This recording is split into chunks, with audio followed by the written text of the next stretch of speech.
வணக்கம் நண்பர்களே, இது வரைக்கும் என் சேனலை சப்ஸ்கிரைப் பண்ணவங்களுக்கு ரொம்ப நன்றிங்க. இன்றைக்கி என்ன வீடியோ பார்க்க போகிறோன்னா, ஸ்கூல் ஆரம்பித்தாச்சு, ஆஃபீஸ் போகிறவங்க, ஸ்கூலுக்கு போகிறவங்களுக்குலாம் நம்ம அந்த வீக்லி என்ன ப்ரிப்பேர் பண்ணி கொடுக்குறது, அதுக்கு தகுந்த மாதிரி என்ன பிளான் பண்ணி நம்ம க்ராசரிஸ் வாங்குறது, அதை பற்றி தாங்க ஒரு சின்ன வீடியோ இது. நாங்கள் இருக்க ஸ்ட்ரீட்டில் சின்ன மளிகை கடைங்க மட்டும்தாங்க இருக்குது.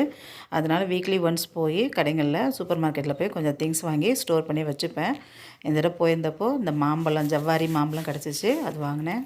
இந்த மஷ்ரூம், அப்புறம் அந்த கொத்தவரங்காய், சீனி அவரைக்காய் கிடச்சிச்சு, வாழைப்பூ, சின்ன வெங்காயம் இங்கே கொஞ்சம் நல்லாயிருக்கும், அதனால் இங்கே கொஞ்சம் எடுத்துக்கிட்டேன். சக்கரவள்ளி கிழங்கு, ஸ்வீட் பொட்டேட்டோ, எங்கள் வீட்டில் பெட்ஸ் 2 இருக்குது, அவங்களுக்காக மாதுளம்பழம், அப்புறம் கொஞ்சம் ஃப்ரூட்ஸ்.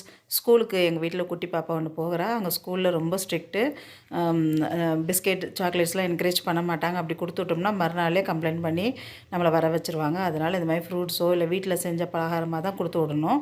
அதனால் ஃப்ரூட்ஸ் அண்ட் வெஜிடபிள்ஸ் கொஞ்சம் நிறையவே ஸ்டோர் பண்ணிப்பேன். அதே போல் ஆஃபீஸ் போகிறவங்களுக்கும் இவங்களுக்கு என்ன கொடுக்குறோமோ அவங்களுக்கு அதே போல் ஒரு பாக்ஸை போட்டு கொடுத்துட்டோம்னா லஞ்சுக்கு அப்புறமா சாப்பிட்றதுக்கு நல்லாயிருக்கும். அதனால் அப்படியே வாங்கி ஸ்டோர் பண்ணியாச்சு. வெங்காயம், கீரை, பூண்டு இதெல்லாம் வாசலுக்கே வருங்க. அதனால் அது அப்பப்போ வேணுங்கிறப்போ ஃப்ரெஷ்ஷாக அந்த மாதிரி வாங்கிப்பேன்.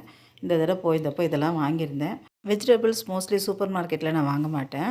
இந்த தோட்டத்து காய்கறி, நாட்டு காய்கறி வகைகள் இருக்குது பாருங்கள், இதெல்லாம் ஒரு பாட்டிமா வந்து எங்கள் மார்க்கெட் வீட்டுக்கிட்ட ஒரு மார்க்கெட் இருக்குது, அங்கே வச்சுருப்பாங்க, கூரில் வச்சுருப்பாங்க, அவங்கக்கிட்ட தான் இதெல்லாம் வாங்கினது. அதையும் வாங்கி கொஞ்சம் ஸ்டோர் பண்ணி வச்சுக்குவேன். அப்புறமா அந்த வீக்குக்கு தேவையான முட்டை ஒரு ட்ரே ஃபில் பண்ணி வச்சுருவேன். அப்புறம் சிக்கன், ஒரு ஃபுல் சிக்கன் வாங்கிடுது, லைவ் சிக்கன் அதை பிரித்து 2 பாக்ஸை தனித்தனியாக பிரித்து எடுத்து வச்சுருவோம்.